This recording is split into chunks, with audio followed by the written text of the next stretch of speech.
Αμανατίδης καταχειροκροτείται από 30 και πλέον 35.000 του Ολυμπιακού. Καραταΐδης στις αγκαλιές όλων των παιχτών του Ολυμπιακού. Είναι το αντίο του Κυριάκου Καραταΐδη, ενός ποδοσφαιριστή που πέρασε πολλά δύσκολα στην αρχή χρόνια στον Ολυμπιακό, αλλά κλείνει την καριέρα του με τον καλύτερο τρόπο, έχοντας πανηγυρίσει 5 συνεχόμενους τίτλους με την Ελευθερία του. Όλο το γήπεδο στο πόδι, αποθεώνει τον αρχηγό και ο Τάσος Μητρόπουλος φυσικά και ο Γιώργος Αμανατίδης, του οποίου τη θέση θα πάρει στον αγωνιστικό χώρο.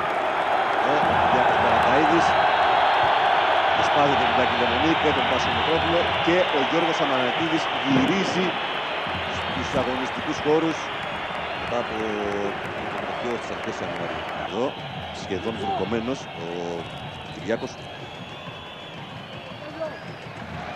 Δεν χωράει αμφιβολία ότι αυτές οι στιγμές θα μείνουν βαθιά χαραγμένες στη